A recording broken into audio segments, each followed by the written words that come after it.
Welcome back to Lena's Romantasy collection, your home for the steamiest, most emotional werewolf and paranormal romance stories. Today, we have a story that is going to set your screen on fire. It features a badass career woman who refuses to bow down, a toxic ex who needs to learn a lesson, and a possessive alpha king who speaks the language of mine. If you love strong heroines and alphas who fall harder than they expected, you are in the right place. Before we dive into I Wore Red to the Gala, Alpha King threw his coat on me, no one sees this but me.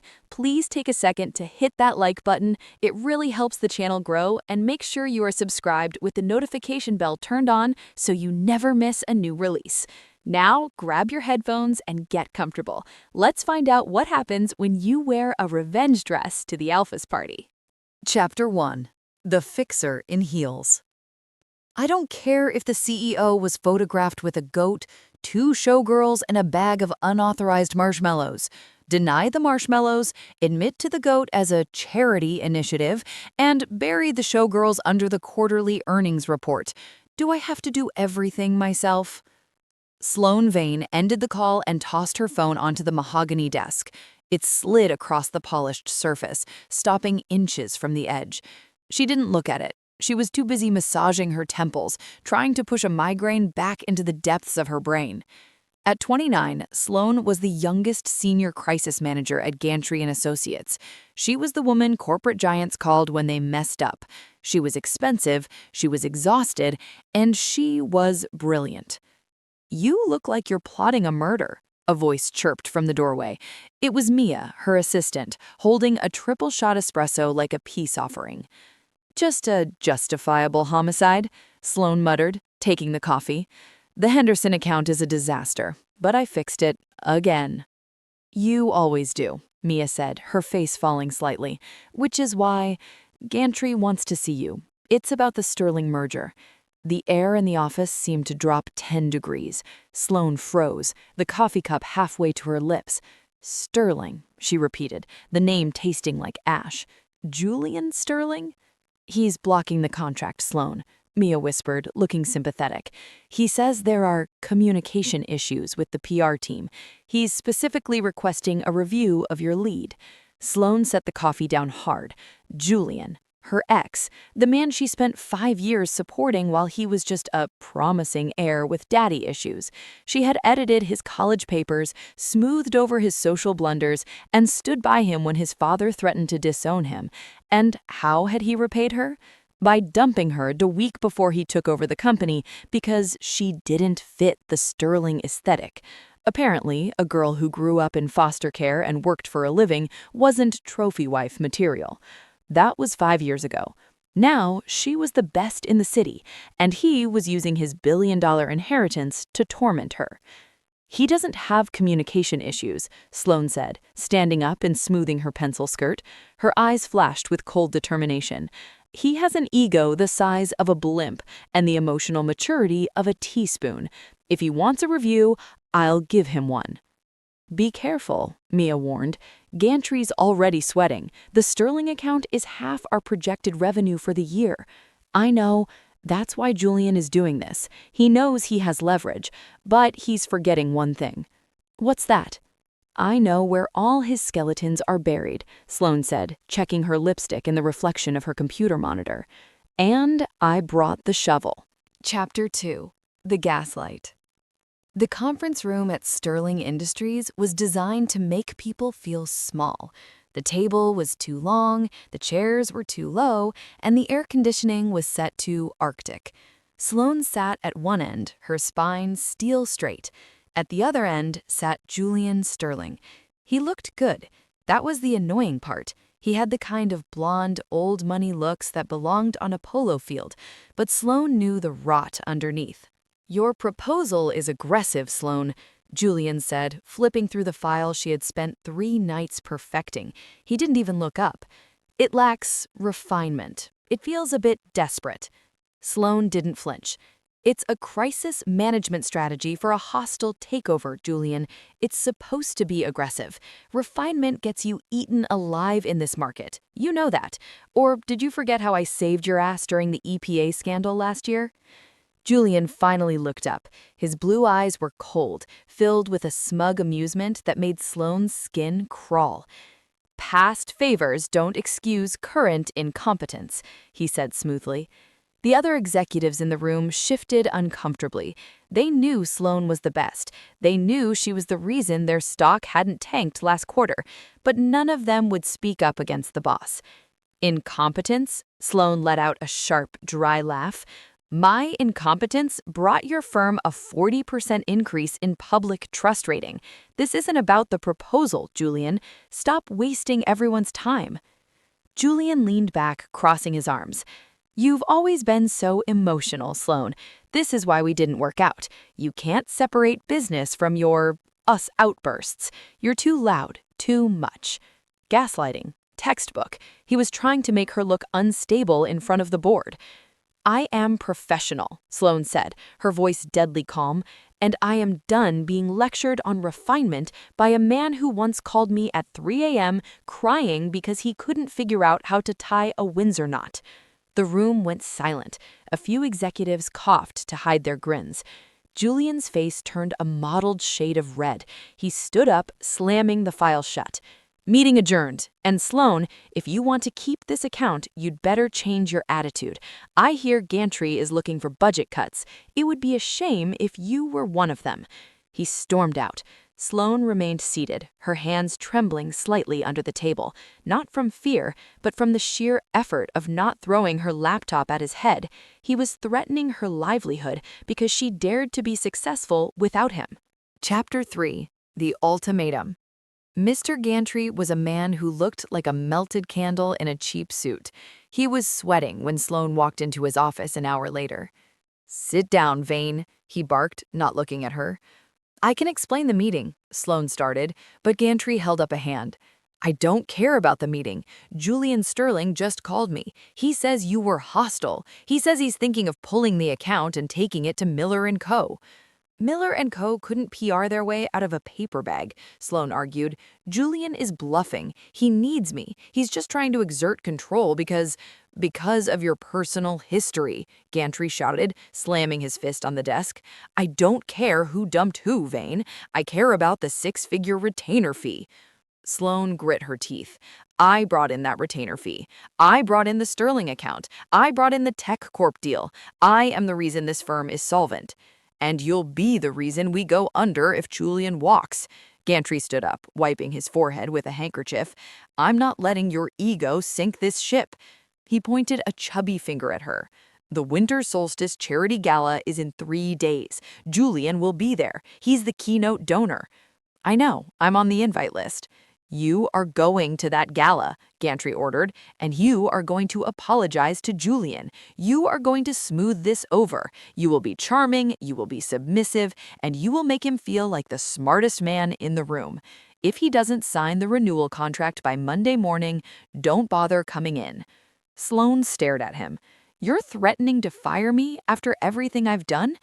I'm telling you to do your job, Gantry said coldly. Fix it, Sloane, or you're finished. Sloane walked out of the office, her heels clicking rhythmically on the hardwood. Her head was held high, but inside she felt like the floor was crumbling.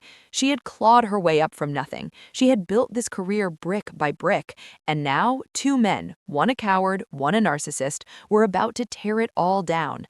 She needed a drink, a strong one. Chapter 4. The Stranger at the Bar. The Velvet Note was a dark, subterranean jazz bar that smelled of expensive bourbon and old leather. It was Sloane's sanctuary.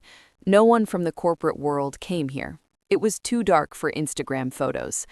Sloane slid onto a stool at the far end of the bar. Whiskey, neat. Leave the bottle, she told the bartender. She took a long sip, letting the burn settle her nerves. Rough day? A deep voice rumbled from the shadows to her left. Sloane didn't look over immediately. She just saw a massive shape in her peripheral vision. Rough life. Day was just the cherry on top. She turned her head slightly. The man sitting 2 stools away was substantial. That was the only word for it. He was broad-shouldered, wearing a charcoal suit that probably cost more than her car. He had dark hair, a sharp jawline covered in stubble, and eyes that were an unsettling shade of amber. He wasn't drinking. He was just sitting there, completely still, watching the room with a predator's intensity. "You look like you're guarding the crown jewels," Sloane quipped, gesturing to his rigid posture. "Relax, big guy. It's a jazz bar, not a funeral." The man turned to look at her. His gaze was heavy, like a physical weight pressing against her skin. Most men looked at her with lust or calculation. This man looked at her like he was solving a complex equation. "I don't like surprises." His voice was a low baritone that vibrated in her chest.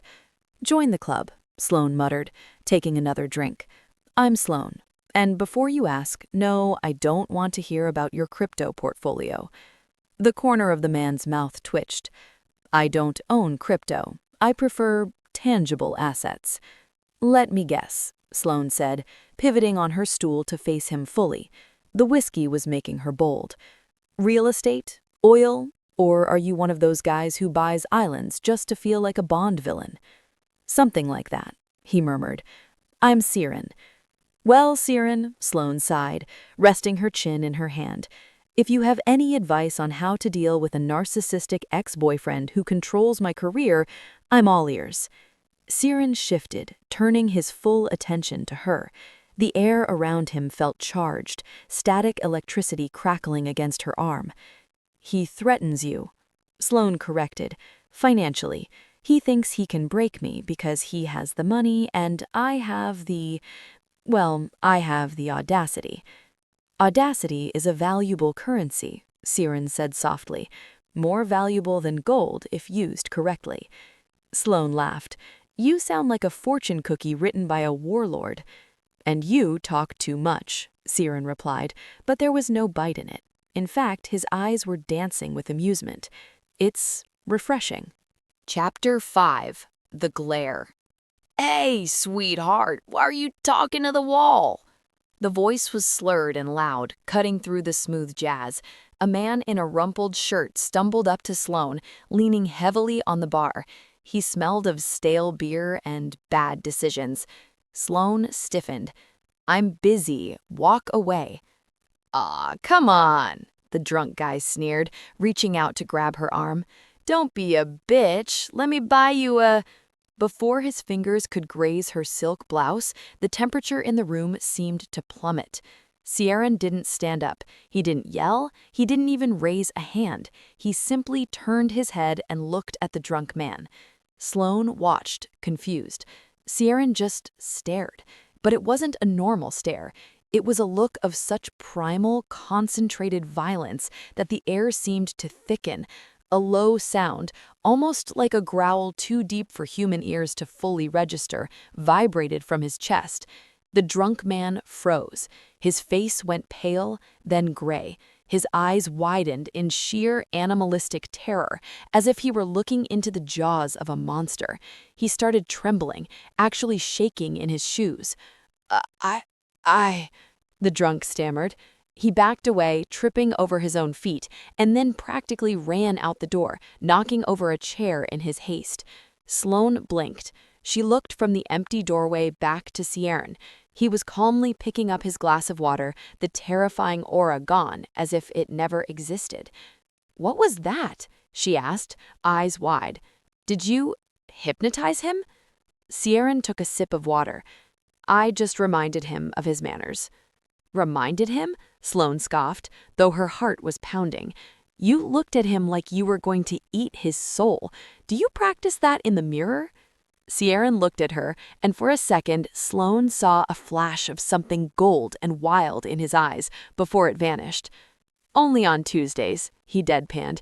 He stood up, towering over her. He was even taller than she thought, at least 6'4". He placed a bill on the counter to cover her drinks. "Hey, I can pay for myself," Sloane protested, her pride flaring up. "I know you can," Siren said. He leaned down, his face inches from hers. She could smell rain, pine, and something uniquely masculine. Keep your audacity, Sloane. You're going to need it. He turned and walked away, his heavy black trench coat billowing slightly behind him. Sloane watched him go, a strange shiver running down her spine. She didn't know who he was, but for the first time all day, she didn't feel like the prey. She felt like she had just met the apex predator. Chapter 6. War Paint. Sloane stood in front of her full-length mirror, the garment bag unzipped at her feet. Inside was not the modest, beige cocktail dress Gantry had suggested she wear to look apologetic. Inside was a weapon. It was a crimson silk gown, backless with a plunging neckline and a slit that ran dangerously high up her thigh.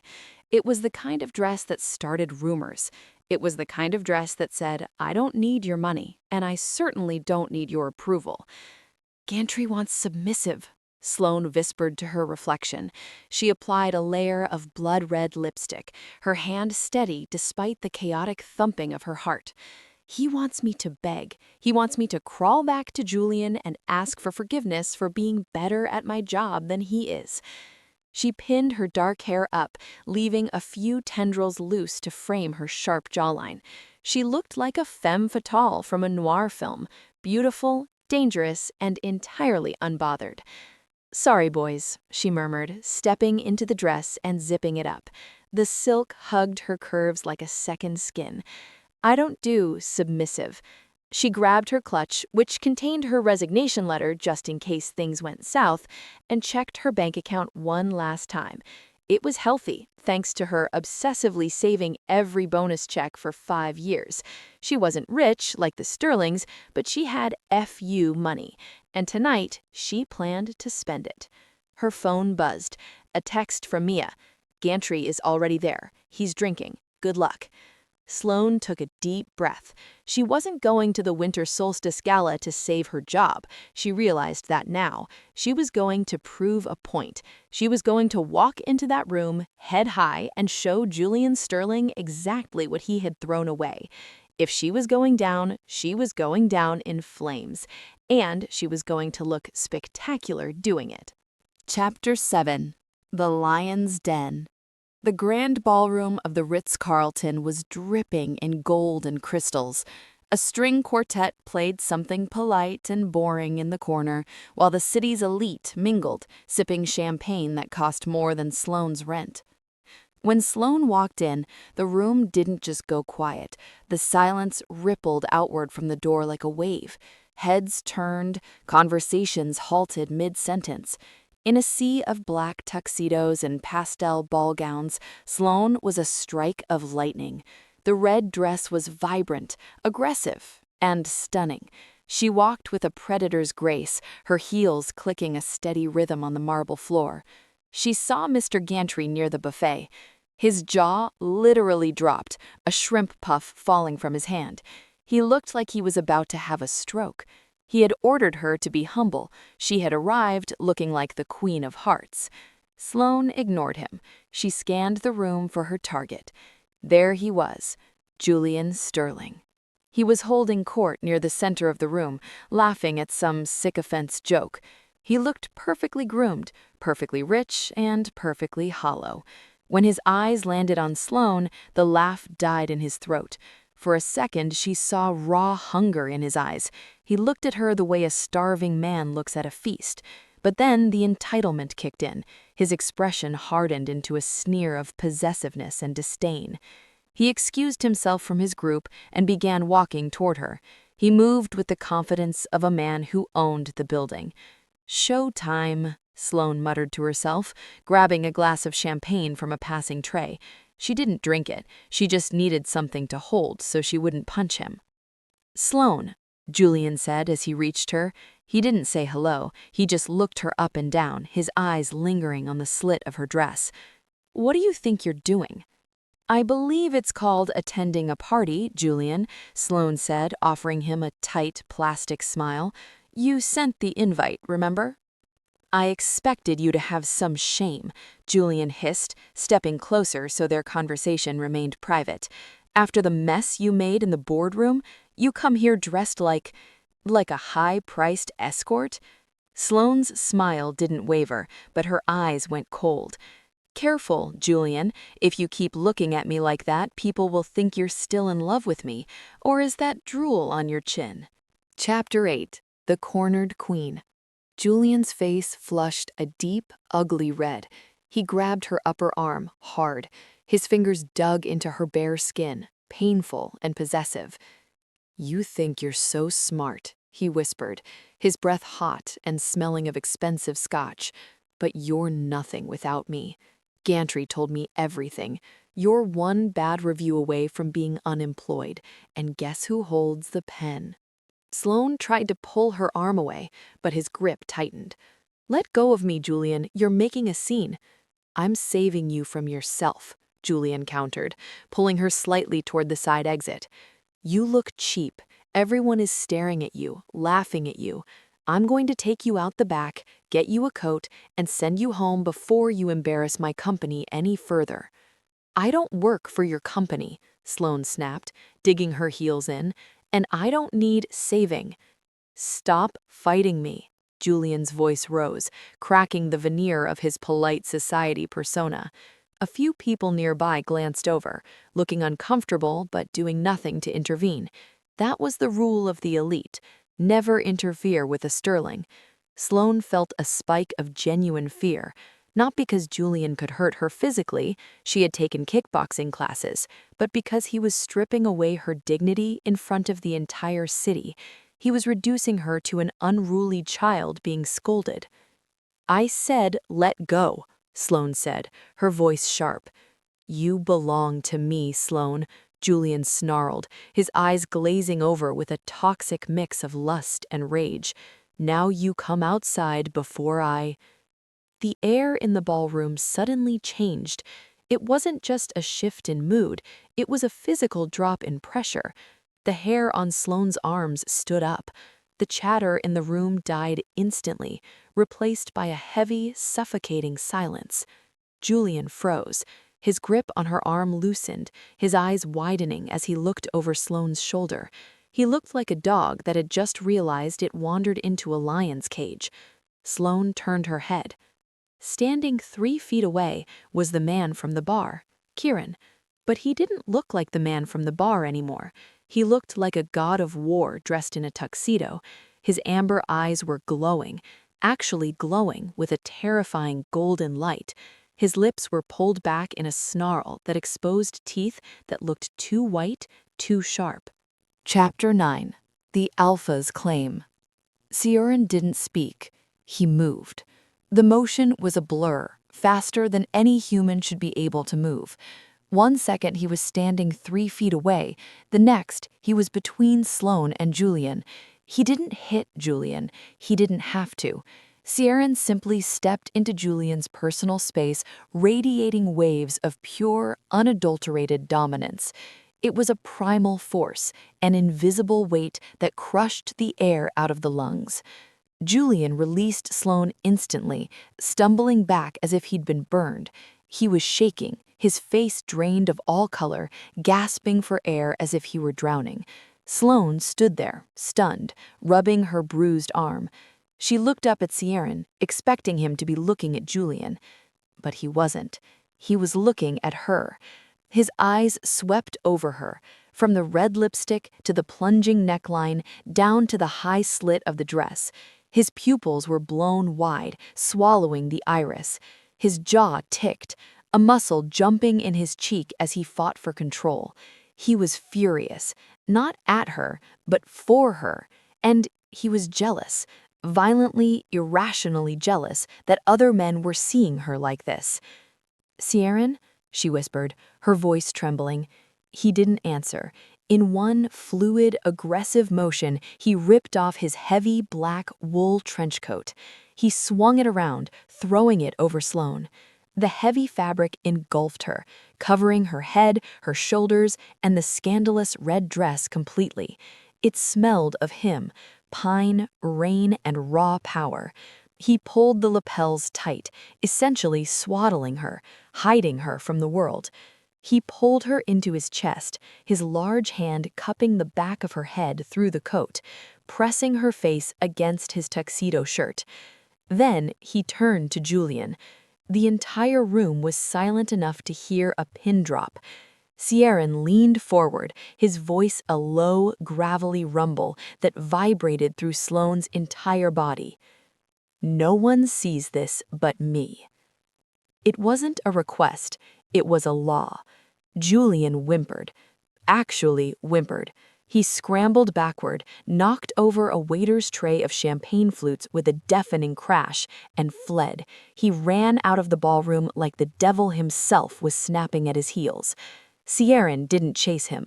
He just held Sloane there, wrapped in his darkness, shielding her from every prying eye in the room. "Are you okay?" he asked, his voice suddenly dropping to a rough whisper, intended only for her. Sloane, muffled inside the coat, blinded by the fabric, but surrounded by his scent, could only nod. I think so. You just assaulted a billionaire with a coat." "He's lucky it was just a coat," Sieran growled, his arm tightening around her waist. "Let's go. We're leaving." Chapter 10. The Fallout. The drive away from the gala was a blur. Sieran had practically carried her to his car, a sleek black beast of a vehicle that looked like the Batmobile's angry cousin. He had dropped her off at her apartment with a lingering look and a promise to check on her. Sloane hadn't slept. She had spent the night pacing, replaying the scene, the way Julian had looked so terrified, the way Sieran's eyes had glowed, the way she had felt safe, terrifyingly safe, wrapped in that coat. The next morning, the reality hangover hit. She walked into Gantry & Associates at 8 a.m. The office was quiet, too quiet. Mia wasn't at her desk. She was standing by Sloane's office door holding a cardboard box. She was crying. "Sloane," Mia choked out, "I'm so sorry." Sloane stopped. Her stomach dropped to her shoes. "What happened?" "Gantry," Mia sniffled. He said you caused a violent spectacle at the gala. He said Julian pulled the contract this morning. The whole merger is dead." The door to Gantry's office flew open. Mr. Gantry stood there, his face purple with rage. "You!" he screamed, pointing at Sloane. The entire office floor stopped working to watch. "You are finished, Vane. Get your things and get out." Sloane straightened her spine. The migraine from the night before was back, throbbing behind her eyes. "You're firing me because Julian Sterling is a coward?" "I'm firing you because you are a liability," Gantry yelled, spit flying. "You and your boyfriend terrorized our biggest client. Julian is threatening to sue us for emotional distress. Emotional distress!" Sloane almost laughed. It was absurd. "Julian assaulted me, Gantry, or does that not matter because his checkbook is bigger than mine?" "I don't care," Gantry roared. "You're done, blacklisted. I'll make sure you never work in PR in this city again." Sloane looked at the man she had made millions for. She looked at the office she had practically lived in for 3 years. She took the cardboard box from Mia's shaking hands. She didn't cry. She refused to give him that satisfaction. "You're making a mistake, Gantry," she said, her voice calm, cold, and clear. "Julian is going to tank that company within 6 months without me, and when he does, don't call me." "Out!" Gantry screamed.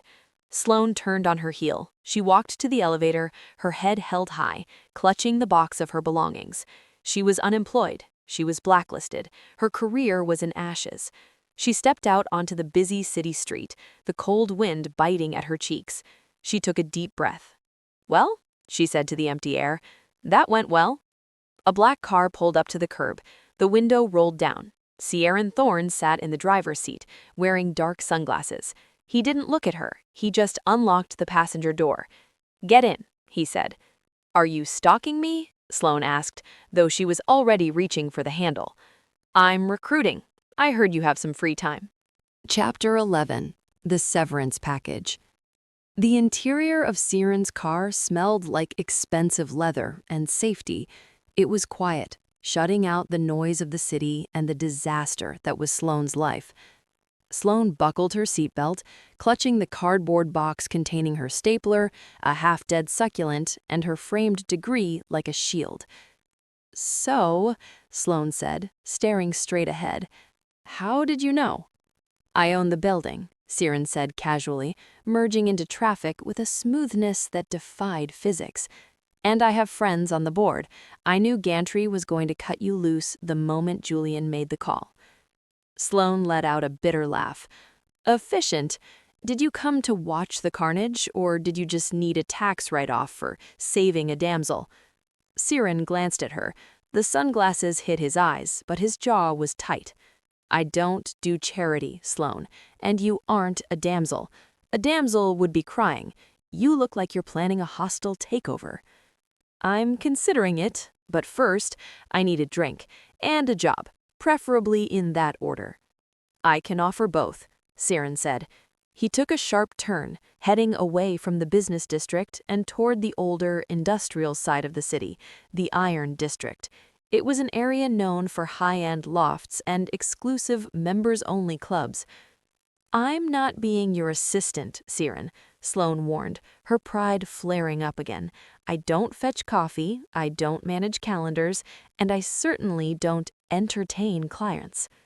Siren actually chuckled. It was a low, rumbling sound that made the leather seat vibrate beneath her. "I have people to fetch coffee. I need you for something else, something messier." "Messier than Julian Sterling's ego?" "Much," Siren said. He pulled the car up to the curb in front of a massive black brick building. There was no signage, just a heavy steel door and a line of velvet ropes that looked like they hadn't been used in years. "Welcome to the Obsidian," Siren said, killing the engine. "My headache, your new project." Chapter 12. The Negotiation. The inside of the Obsidian was cavernous. It was a nightclub, but it felt more like a fortress. The aesthetic was gothic industrial chic. Lots of dark metal, exposed brick, and shadows. It was empty, save for a few staff members who were moving crates near the bar. When Siren walked in, every single one of them stopped.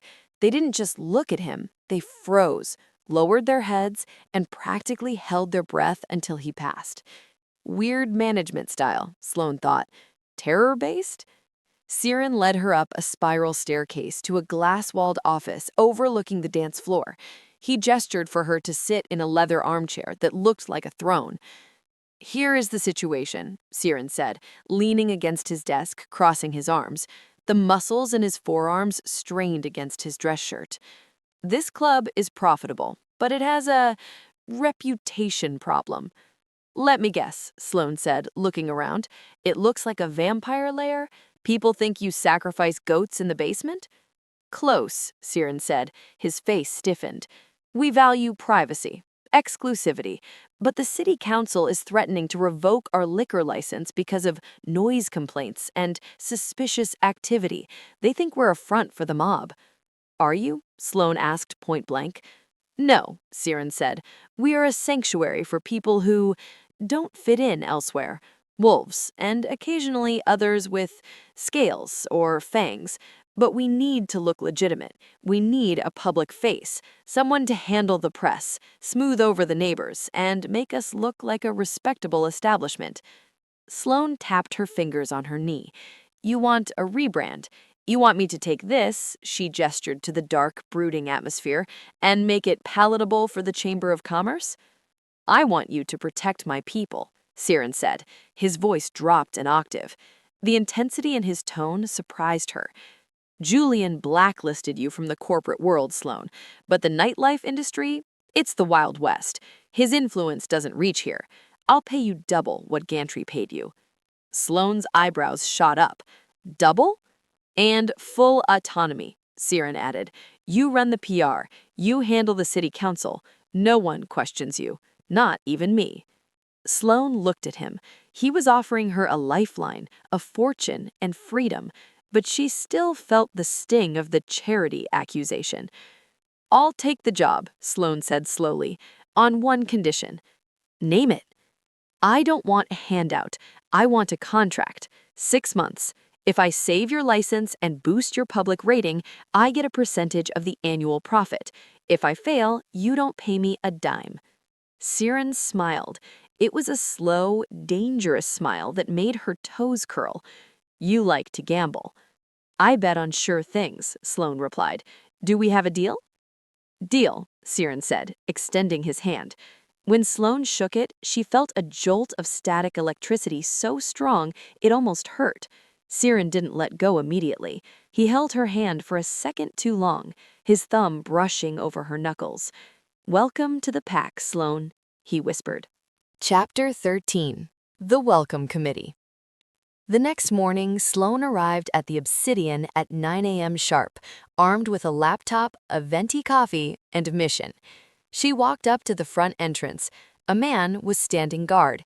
He was at least 6'7", built like a refrigerator, with a shaved head and a scar running down his neck. "Name," the giant grunted, crossing arms the size of tree trunks. "Sloane Vane. I'm the new director of communications. Move aside, please." The giant sniffed. He literally leaned down and sniffed her hair. Sloane froze. "Excuse me? Did you just smell me? Is that the new security protocol? Checking for unauthorized perfume?" The giant blinked, looking confused. "You smell like him." "Him?" Sloane asked. "If by him you mean coffee and anxiety, then yes. Now, are you going to let me in, or do I have to call Siren?" At the mention of Siren's name, the giant's eyes widened. He immediately stepped aside, opening the heavy door for her. "Sorry, ma'am. Go right in. I'm Bram." "Nice to meet you, Bram," Sloane said, adjusting her blazer. "Work on the sniffing thing. It's bad for customer service." She walked inside. The club was in day mode, which meant the cleaning crew was there. Sloane set up her temporary desk on a table near the bar. She started typing up a press release. 10 minutes later, she realized she was being watched. She looked up. 3 bartenders were standing at the other end of the bar, staring at her. They were whispering. "Is that her? The Alpha brought her. She's human. Can she be here? She smells like the coat." Sloane slammed her laptop shut. "Okay, class is in session," she announced, her voice echoing in the empty club. The 3 bartenders jumped. "I can hear you," Sloane said, walking over to them. "I don't know what kind of rumors are circulating, but yes, I am the new PR manager. Yes, I am human, which I assume is the default setting for everyone here, unless you guys are secretly hobbits. And yes, I am going to turn this place into the hottest venue in the city. Any questions?" The bartenders looked at each other nervously. One of them, a guy with shaggy brown hair, raised his hand. "Yes?" Sloane asked. Are you going to make us wear uniforms?" he asked, looking terrified. Sloane looked at his tattered Metallica t-shirt. "Effective immediately? Yes. Black button-downs. And for the love of God, comb your hair. We are going for mysterious allure, not just rolled out of a dumpster." Chapter 14. The Alpha's Shadow. By noon, Sloane had reorganized the filing system, drafted a statement for the city council, and fired the guy who delivered the ice because he was rude to the cleaning lady. She was on a roll. She was standing on a chair in the middle of the dance floor, directing Brom, the giant bouncer, on where to hang a new lighting fixture, when Siren walked in. He was wearing a black t-shirt and jeans, looking less like a CEO and more like a dangerous construction worker. He stopped when he saw her. "Sloane," he said, his voice carrying across the room without him raising it. "Get down from the chair." "I'm busy, Siren," Sloane called back, pointing at the ceiling. "Brum, move it 2 inches to the left. We need to highlight the architecture, not hide it." "Left. Got it," Brom grunted, obeying her instantly. Siren walked over to the chair. He looked up at her, then over at Brom. He seemed baffled. "Brom doesn't take orders from anyone but me." "Well, he takes orders from me now," Sloane said, climbing down. She wobbled slightly in her heels, and Siren's hands shot out to catch her waist. His grip was firm, warm, and electric. He didn't let go once she was steady. You've been here 4 hours, Siren said, looking down at her, and you've already terrorized my head of security and reorganized the staff. They needed direction, Sloane said, breathless but trying to hide it. Your staff is odd, Siren. They're very loyal, but they act like a cult. Brahm sniffed me. The bartenders stare at me like I'm a science experiment, and I'm pretty sure the dishwasher growled at the delivery guy. Siren's eyes darkened slightly. They aren't used to outsiders. I'm not an outsider anymore, Sloane said, poking him in the chest. It was like poking a marble statue. I'm on the payroll, which means they need to get used to me, and you need to stop looming. Looming? Siren raised an eyebrow.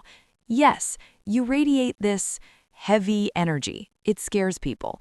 You need to smile more. Try it. Siren looked at her like she had asked him to grow wings. No. Come on, just a half smile, for the press. Siren leaned in closer, his lips brushing her ear. I don't smile for the press, Sloane. I bite. Sloane shivered. It wasn't from fear. Well, she managed to squeak out, we'll work on that. Chapter 15. Oddities. Over the next week, Sloane settled into a rhythm. She worked 14-hour days, fueled by spite and espresso.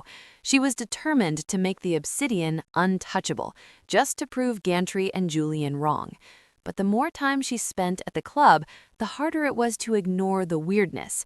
Exhibit A, the appetite. She ordered lunch for the staff on Tuesday, 20 pizzas. They were gone in 4 minutes. She watched a guy named Kale eat an entire meat lover's pizza in 3 bites, including the crust. Exhibit B, the healing. On Thursday, a glass shattered behind the bar, slicing the bartender's hand open. It was a deep cut, bleeding profusely. Sloane ran to get the first aid kit. By the time she came back, maybe 60 seconds later, the bartender was wiping up the blood. His hand was completely unblemished, not even a scar. Good concealer? Sloane had asked, suspicious. Yeah, Sephora, the bartender had stammered. Exhibit C, the temperature. Kieran, he was always hot. Literally, whenever he stood next to her, he radiated heat like a furnace. And he never wore a jacket, even when it was 40 degrees outside. It was late Friday night. Sloane was in her glass office, finishing up the budget. The club was closed. She thought she was alone. She heard a noise downstairs, a heavy, metallic thud. Sloane frowned. She walked to the railing and looked down. Kieran was down there. He was shirtless. His back was to her, revealing a landscape of corded muscle and old, faint, silvery scars. He was lifting a massive keg of beer, one that usually required a dolly and 2 men to move. He was lifting it with one hand, effortlessly, like it was a pillow. Sloane watched, her mouth slightly open. He set the keg down and rolled his neck, the muscles rippling. Okay, Sloane whispered to herself, stepping back into the shadows. So my boss is on steroids, or he's Captain America, or... She touched her chest where her heart was hammering. She shouldn't be watching. It felt invasive, but she couldn't look away. Suddenly, Kieran stiffened. He didn't turn around, but he tilted his head back, inhaling deeply. Sloane, Kieran said, his voice echoing in the empty club. Stop hiding in the dark. Come down here. He knew she was there without even looking. Sloane took a deep breath, smoothed her skirt, and walked toward the stairs. I wasn't hiding, I was supervising. And put a shirt on, Kieran, you're violating HR policy. Kieran turned around, a smirk playing on his lips. I am HR. Chapter 16. The Scent of Blood. The tension in the office was palpable. For 3 days, Sieran had been hovering, not in a micromanaging way, but in a predatory way. He would stand in the doorway while she worked, just watching her fingers move across the keyboard. You're doing it again, Sloane said without looking up from her spread of invoices. Doing what? Sieran asked, leaning against the doorframe, arms crossed. Staring, it's unnerving. Don't you have an underworld empire to run? The club is the empire, Sieran replied smoothly. He walked into the room. And you smell stressed. Sloane rolled her eyes. I am stressed. The liquor license hearing is tomorrow and the printer jammed. Again. She reached for a stack of papers to shove them into the feeder. In her haste, the sharp edge of a fresh cardstock flyer sliced across the pad of her thumb. Ouch, Sloane hissed, dropping the papers. She instinctively brought her thumb to her mouth, sucking on the small cut. The reaction in the room was instant. Ciaran didn't just turn, he snapped to attention. His head whipped toward her, his nostrils flaring. The playful atmosphere evaporated, replaced by a thick, heavy silence. He crossed the room in 2 strides. He grabbed her wrist, gentle but firm, pulling her hand away from her mouth. "Let me see," he commanded. His voice was rough, like gravel grinding together.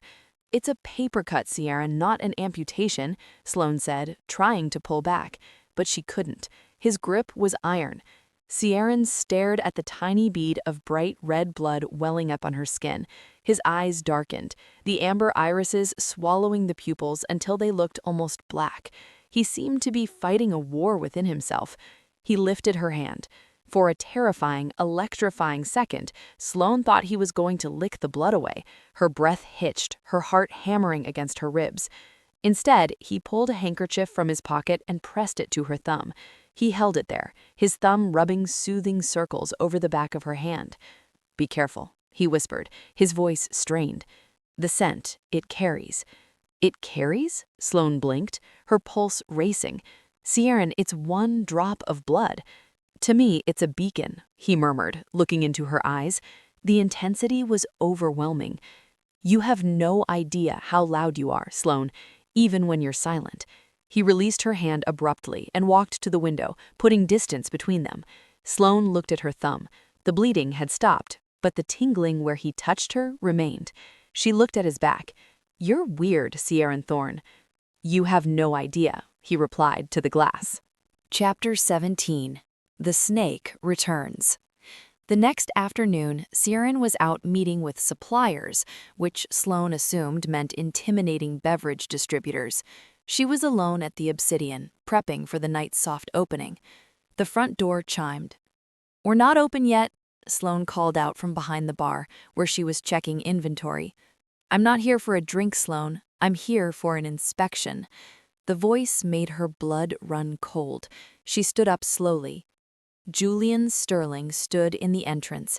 He wasn't alone. He was flanked by 2 men in cheap suits who looked like off-duty cops. "Julian," Sloane said, wiping her hands on a rag. She kept her voice steady, masking the spike of adrenaline. "I didn't know you frequented the Iron District. Isn't this a bit below your tax bracket?" Julian smirked, walking further into the room. He looked around with a sneer of disgust. "It is, but I have an interest in urban development. I'm buying the block, Sloane. I'm tearing this dump down to build luxury condos." Sloane laughed. "Good luck. The owner isn't selling." "Everyone sells," Julian said, resting his hands on the bar. "Especially when the city condemns the building. My friends here," he gestured to the men, "are from the fire inspector's office.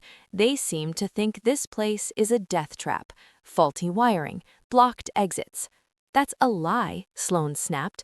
"I checked the codes myself. This place is a fortress." "It's a tinderbox," Julian corrected softly. He leaned in, his eyes cold and dead. "I told you, Sloane, you belong to me. If you won't come back to the firm, if you won't come back to my bed, then I will burn down everything you try to build without me." Sloane grabbed a heavy glass pitcher from the counter. "Get out, now." Julian laughed. He tapped the bar twice. "Enjoy the opening, Sloane. I hear it's going to be hot." He turned and left, his lackeys following. Sloane stood there, shaking. It wasn't just a threat, it was a promise. She grabbed her phone to call Ciaran, but there was no signal. The thick walls of the club sometimes blocked reception. "Damn it," she hissed. She needed to double-check the exits. Chapter 18. Smoke and Mirrors. It was 11 p.m. The soft opening had been canceled. Sloane had sent the staff home early, not wanting to risk Julian making a scene while customers were there. She stayed behind to do a full security sweep, paranoid after Julian's visit. She was in the basement storage room when she smelled it. Acrid, sharp, unmistakable. Gasoline. Sloane dropped her clipboard. She ran up the stairs, her heels clanging on the metal steps. When she reached the main floor, her heart stopped. Thick, black smoke was rolling under the front door. The scent of gasoline was overpowering. "No," she whispered. She ran to the front entrance and pushed the crash bar. It didn't move. It was chained from the outside. She spun around and ran toward the back exit near the kitchen. Locked, jammed tight. Julian hadn't just sent inspectors. He had sent executioners. Panic clawed at her throat. The smoke was getting thicker, filling the room with a gray haze. The fire alarm finally blared, a piercing shriek that echoed in the empty club. Sloane pulled out her phone again. 1 bar of service. She dialed Siren. It rang once, twice. "Sloane?" His voice was calm. "Siren," she screamed, coughing as the smoke hit her lungs. "The club! Julian, the doors are locked! There's fire! I can't get out!" The line went silent for a split second, then she heard a sound she would never forget. A roar, not a human shout, a roar of pure, unadulterated rage that distorted the speaker on her phone. "Get to the office!" Siren bellowed. "Lock the door! I'm coming!" The line went dead. Sloane dropped the phone. The flames were licking at the curtains now. She sprinted up the spiral staircase to the glass office, her eyes stinging, her lungs burning. Chapter 19. The Raid. Sloane slammed the glass door of the office shut and locked it. It wouldn't hold the fire back forever, but it would buy her time. Below her, the dance floor was becoming an inferno. The heat was rising, pressing against the glass. But the fire wasn't the only thing moving. Through the haze of smoke, Sloane saw the back door, the heavy steel one, burst open. Not from the fire, but from a battering ram. 3 men in tactical gear and gas masks stormed in. They weren't firefighters. They were carrying canisters. They were here to make sure the job was finished, to make sure there were no witnesses. "There she is," one of them shouted, pointing up at the glass office. "Up the stairs." Sloane backed away from the glass, grabbing a heavy brass lamp from the desk. "Come on," she whispered, terrified tears streaming down her face. "Come on, Siren." The men started up the spiral stairs, their heavy boots thudding ominously. Sloane looked around for a weapon, an exit, anything. There was nothing. She was trapped in a glass box above a burning hell. Suddenly, the front of the building exploded. It wasn't a bomb, it was an impact. The massive double steel doors at the entrance flew off their hinges, crumpling like tin foil. They skidded across the burning dance floor, knocking over tables. A figure stood in the opening, silhouetted by the streetlights outside. Siren. He didn't look human. His clothes were torn, he was breathing so hard his chest heaved like a bellows, and he was moving fast, too fast. "Stop him," the leader of the thugs yelled, turning his weapon away from Sloane and toward the door. 2 of the men opened fire. Bang, bang, bang! Sloane screamed, covering her ears. She watched bullets hit Siren. She saw the impact on his chest, his shoulder. He didn't fall. He didn't even slow down. He charged. He crossed the 60 feet of the dance floor in a blur of motion, leaping over the flames. He tackled the first gunman with the force of a freight train, sending the man flying into the bar with a sickening crunch. "What is he?" the second gunman screamed, backing up. Siren stood up. He was bleeding, but the wounds were already closing. His eyes were glowing gold, bright enough to cut through the smoke. He looked up at Sloane in the office. His face was twisted in agony, not from the bullets, but from the change taking over him. "Look away, Sloane," he roared, his voice distorting into a growl. "Look away!" Chapter 20. The Monster. Sloane didn't look away. She couldn't. The remaining 2 gunmen were terrified, but they were professionals. One of them pulled a shotgun. "Die, you freak!" he yelled, aiming at Siren's head. Siren didn't dodge. He just expanded. The sound was gruesome, the wet snap of bones breaking and reforming. Siren's back arched, his spine elongating with a crack that echoed over the roar of the fire. His skin split, not with blood, but to reveal midnight black fur underneath. Sloane pressed her hands against the glass, her breath fogging it up. Siren? It happened in seconds. The man in the tattered remains of a suit was gone. In his place stood a monster. A wolf, but not a normal wolf.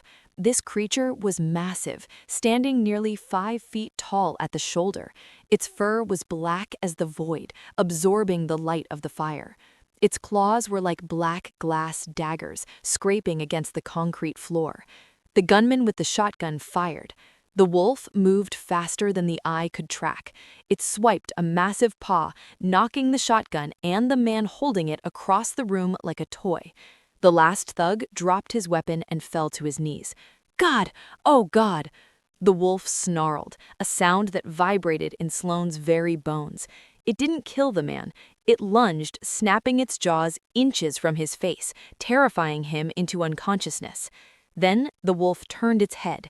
It looked up at the glass office, at Sloane.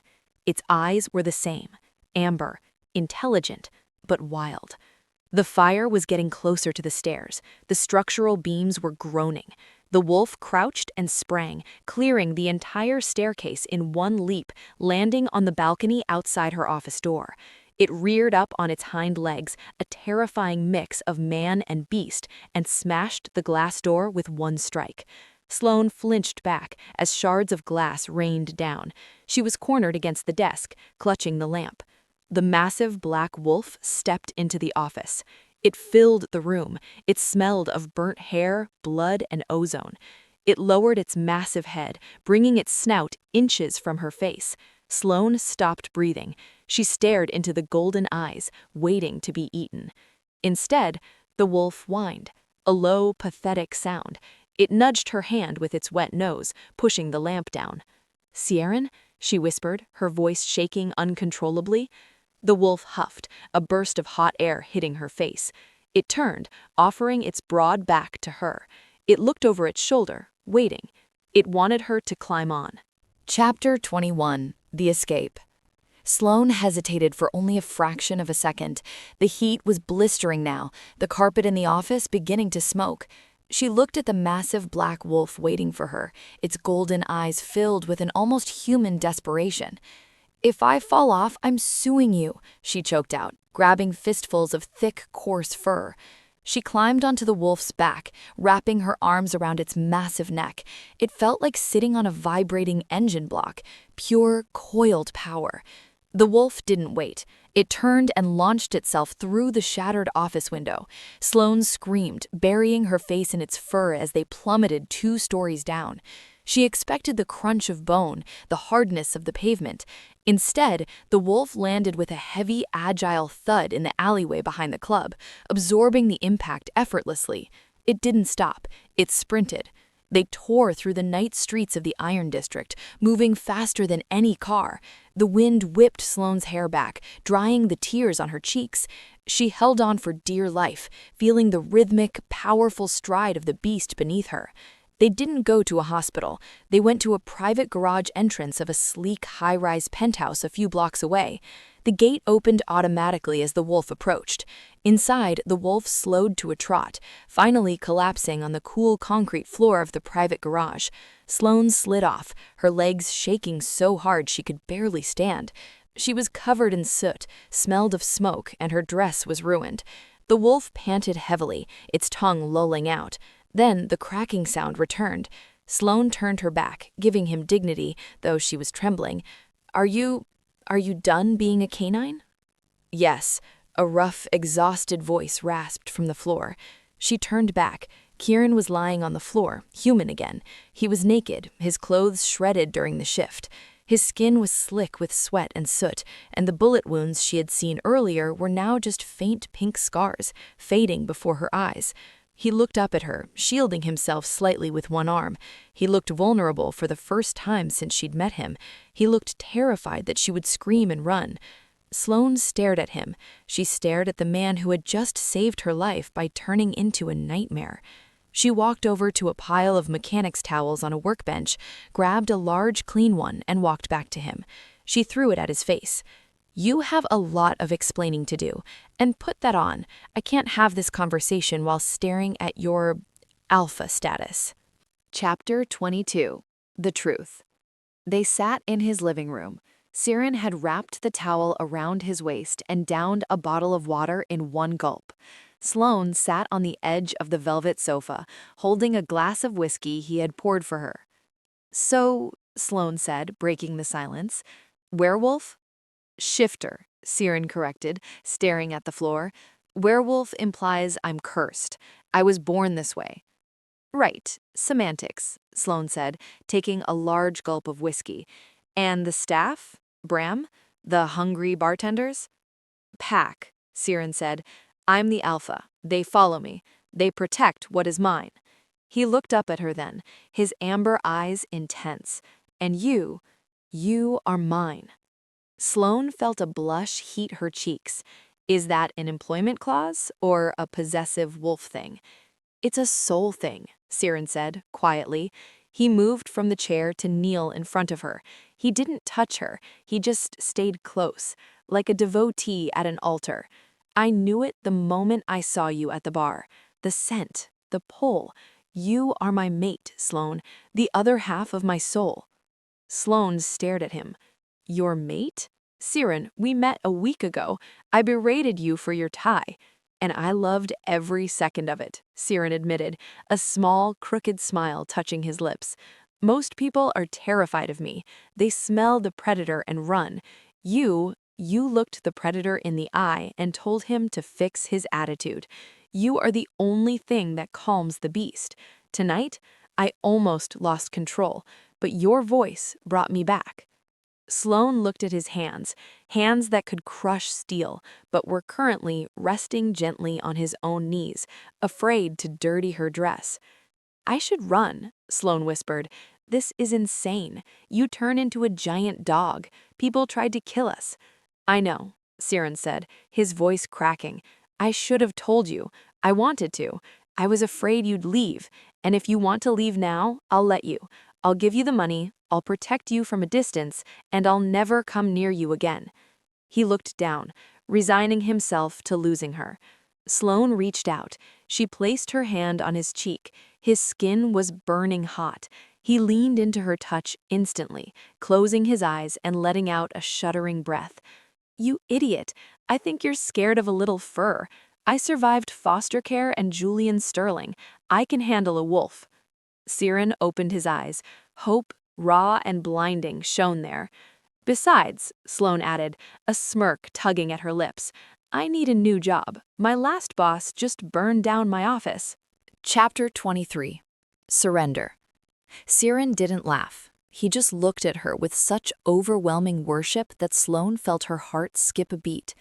"I love you," he growled, the words tearing out of him. "I have loved you since the moment you sat next to me and ordered whiskey." He reached out then, his hands spanning her waist. He pulled her off the sofa and into his lap, burying his face in the crook of her neck. He inhaled deeply, his nose brushing against her pulse point. "Siren," Sloane breathed, her hands tangling in his dark, damp hair. The adrenaline of the night was shifting into something else, something hotter, heavier. "Let me take care of you," he murmured against her skin. "Let me worship you." He kissed her. It wasn't gentle, it was acclaiming. It was hungry and desperate, tasting of whiskey and smoke. Sloane kissed him back with equal force, pouring all her fear and relief into the contact. He carried her to the bedroom, treating her like she was made of glass, despite the ferocity of his kisses. When he laid her on the sheets, he paused, hovering over her, his eyes glowing gold again. "Are you sure?" he asked, his voice rough. "Once I claim you, I will never let you go. You are stuck with me, forever." Sloane reached up and pulled him down by his neck. "Shut up and claim me, Alpha." The night was a blur of heat and sensation. For a man who could tear down doors, Siren was devastatingly careful. He touched her with a reverence that made her want to weep. Every kiss was a promise. Every touch was a vow. When she finally surrendered to the pleasure, crying out his name, she felt the bond he spoke of, a golden tether snapping into place, connecting them. She wasn't just Sloane Vane anymore. She was his, and he, the terrifying Alpha King, was entirely, hopelessly hers. As they lay tangled together in the aftermath, Siren traced the line of her spine with his finger. "I'm going to destroy him," Siren whispered into the darkness.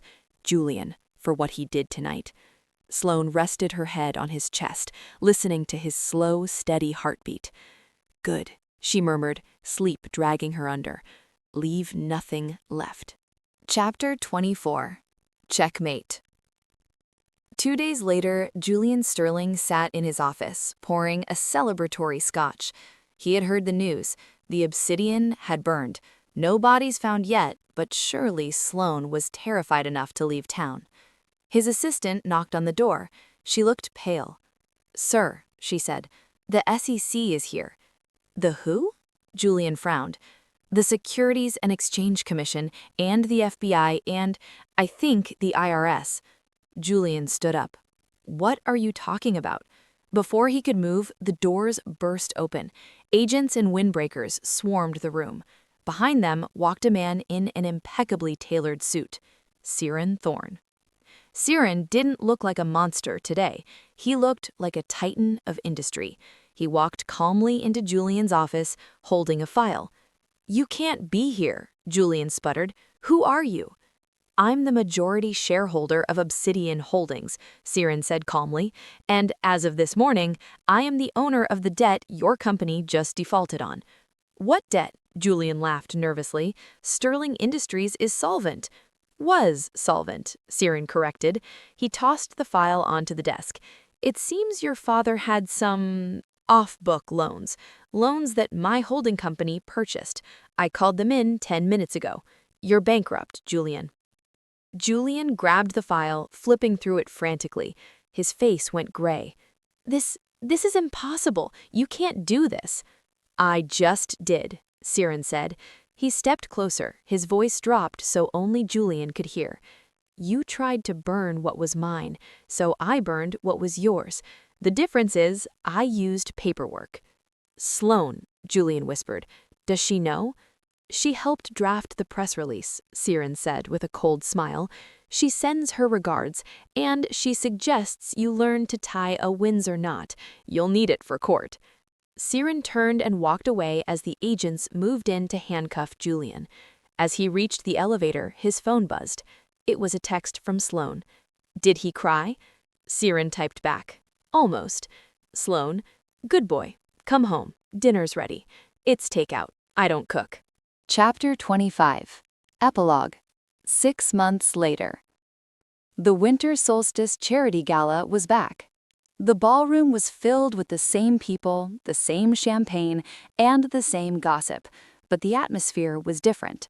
Everyone was watching the entrance. "I heard she started her own firm," a woman whispered. "Vane Consulting. They only take special clients." "I heard she married him," a man replied. "The guy who owns the city." The doors opened. Sloane walked in. She wore red. Not the same dress as before. This one was even more stunning, a deep crimson velvet that draped over her curves like liquid fire. She looked radiant, powerful, and utterly untouchable. On her arm was Ciaran Thorne. He wore a tuxedo that fit his broad shoulders perfectly. He looked dangerous, yes, but he also looked happy.